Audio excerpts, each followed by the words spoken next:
Marcelo, agora no que diz respeito à segurança pública no Brasil, vocês acham que existe uma relação entre facções criminosas e facções políticas no Brasil?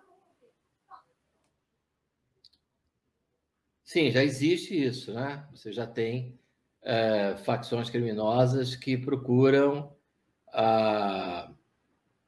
eleger, né? Apresentar candidatos para cargos eletivos, né? Para que eles usem esses cargos públicos para beneficiar essas facções, né? Eu vejo dois tipos, né, de atuação nesse sentido. Uma pela mais direta, né? Quer dizer, um sujeito que é efetivamente integrante de uma facção criminosa concorrendo a um cargo eletivo e eventualmente se elegendo, né? Você já tem isso, né? Não vou dizer que tenha em grande quantidade, mas já tem isso. Mas existe uma outra maneira, né? Menos direta, que é você, lá no seu partido, você adota uma linha de atuação que é francamente benéfica a organizações criminosas, né? A gente vê isso com uma certa frequência com relação ao tráfico aqui no Rio de Janeiro, né? Toda vez que uma operação policial atinge o tráfico, existe uma mobilização, né, de certos grupos políticos com os seus contatos na mídia, né, para ficar caracterizado que o problema ali é a polícia, né? O problema não é aquela facção que domina aquela comunidade há anos, que humilha os moradores, né, que estupra as filhas adolescentes dos trabalhadores honestos que moram ali e eles não podem reclamar, senão eles morrem, né? O problema é aquela operação policial. Ah, meu Deus, para que operação policial? Deixa aquela turma em paz, né? Olha, aí botam as crianças para fazer, supostamente as crianças, para fazer desenho. Olha que malvado, o helicóptero da polícia chegando, atirando, né? Aí embaixo tem a bonequinha da mãe, a bonequinha menor da filha, né? E aí olhando e as balas caindo do céu. Nem ganha a primeira página do Globo o desenho, né? Meu querido amigo Roberto Mota olhou para o desenho, foi o primeiro a fazer o comentário, né? Disse assim: não estou vendo traficante nesse desenho, né? Publicado pelo Globo, desenhos feitos pelas criancinhas da Maré, por causa da última operação policial. Já tem o quê? Tem uns 2 anos, né? E aí o Roberto olha para o desenho e com aquela inteligência de sempre diz: está faltando traficante, né? Nesse mundo mágico aí não existe o traficante. Existe o helicóptero malvado e um monte de pontinho descendo do helicóptero e chegando pertinho da mamãe e da filhinha, que são os tiros, né? O traficante não tem, né? Você tem a impressão que o helicóptero está ali se divertindo, atirando em inocentes, né? E aí você vende essa visão, né? Faz uma intensa mobilização política e consegue, olha que coisa, né? Coisa importante, né? Como esse trabalho de mobilização política é importante, né? De guerra cultural, né? Você consegue, com isso, obter do Supremo uma decisão maluca, ilegal, absurda, dizendo: polícia não pode entrar em comunidade durante a pandemia. Como se tivesse alguma lei, né, dizendo que durante a pandemia o crime não pode ser reprimido. E aí isso é louvado, é vendido. Eu vou fazer, todo lugar que eu vou fazer, eu faço esse apelo. Então, vou aproveitar aqui esse teu programa, que eu sei que tem um público imenso, né? Por favor, quem souber de um país, né, em que o tribunal, a corte mais alta, né, proibiu a polícia de combater o crime, por favor, me mande a informação, porque até onde eu sei é caso inédito na história do mundo, né? A polícia ameaçando de processo policial que reprimir o crime, né? Que prender bandido. Conheço caso de policial processado por não prender o bandido. Isso eu conheço, prevaricação, né? Mas aqui é o seguinte: o Supremo está dizendo para o policial do estado do Rio de Janeiro: se subirem lá para prender o traficante, vocês vão ser responsabilizados, está escrito assim na decisão, civil, administrativa e criminalmente.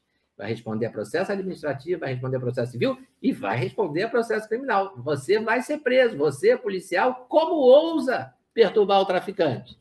O Supremo não vai permitir um absurdo desses, né? Deixa o traficante em paz. Quem souber de outro país que tenha isso, manda para mim, manda para a Camila, que ela envia para mim. Porque eu estou para encontrar ainda uma coisa tão absurda, né? E que nasce desse tipo de visão. Roberto Mota. É isso, Camila. As próprias facções surgiram, historicamente, né, por um contato que aconteceu no presídio de Ilha Grande, entre presos políticos da época, né, de esquerda, com os criminosos comuns. E aí os criminosos comuns aprenderam a como se organizar em facções. E a gente aqui no Rio, e isso está se espalhando pelo Brasil inteiro, sofre o terror de um ecossistema que é composto por políticos populistas, corruptos, narcotráfico, ideólogos de extrema esquerda e ONGs de direitos humanos. Esse ecossistema gera muito dinheiro, gera muito poder, e o resultado disso, olha, eu vou contar uma história. O Marcelo estava lá, foi um evento do Ministério Público, mais ou menos 4 ou 5 anos atrás, no auditório do Ministério Público do Rio de Janeiro. Era uma audiência pública, eu fui, no palco estava o senhor Freixo, com mais umas 8 ou 10 pessoas da turma dele, representantes de ONGs de direitos humanos. Nesse evento estava o secretário de segurança da época, o chefe de polícia civil da época, o chefe de polícia militar da época, Camila. Nesse cenário, auditório cheio, era um falando após o outro. Primeiro veio o Freixo, depois veio uma professora da UF, depois veio uma senhora da Redes, não sei de onde, e a cantilena era a mesma. A polícia é racista, a polícia é assassina, a polícia é opressora. E aí eu pedi a palavra, né? Eu, na época, não era nada, hoje continuo não sendo nada. Eu, cidadão comum, eu fui o 18º a falar e eu falei assim, vocês estão loucos. Eu não estou acreditando que eu estou ouvindo aqui. Vocês estão dizendo que o problema é a polícia, o problema é o crime. O problema são os traficantes. Camila, eu quase apanhei. Dentro do auditório do Ministério Público do Rio de Janeiro. Se não tivesse alguns policiais lá na plateia, eu teria apanhado da turma dessa ONG, dessa turma que o Marcelo descreveu aí, desse garoto que veio falar com ele ontem, avançaram em cima de mim. Esse é o resumo da história. Marcelo, eu vi que você levantou o dedo, quer falar? Não. Mas é uma história impressionante. Eu estava nesse evento também e eu me lembro, um outro amigo nosso também estava, e depois do 15º a dizer que o problema é a polícia, a audiência era sobre segurança pública, né? E as pessoas dizem, mas a polícia é uma coisa terrível, tem que controlar a polícia, tem que segurar a polícia. Não, a polícia mata, a polícia faz.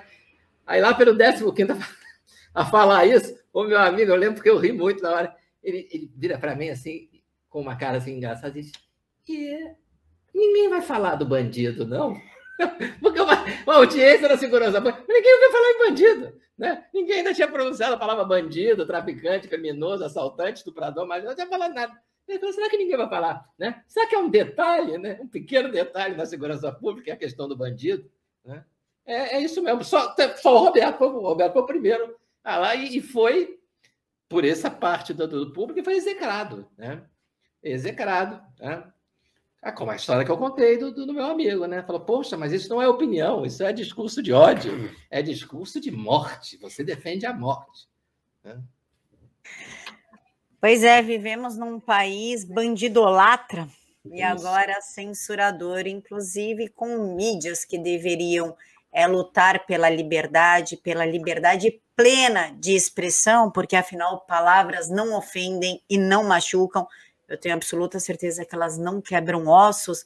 Estão falando que a prisão do Roberto Jefferson foi necessária para conter o golpismo de Jair Bolsonaro, que eu ainda não encontrei esse golpismo, não da parte do presidente da República, assim como defenderam também a prisão de Daniel Silveira, de jornalistas, blogueiros e ativistas. Está ficando cada dia mais complicado, mas claro que nós não desistiremos, porque desistir não é uma opção. Eu quero agradecer a presença de todos. Muito obrigada, Marcelo, Mota, pessoal do chat que sempre está aqui acompanhando o canal, nos apoiando com tanto carinho e respeito. E quero lembrar vocês que vocês têm hora marcada às 16 horas da manhã para o debate JCO. Fiquem todos com Deus, uma boa noite, que Deus os abençoe. Boa noite. Tchau, tchau, Camila. Tchau, Marcelo. Obrigado, todo mundo.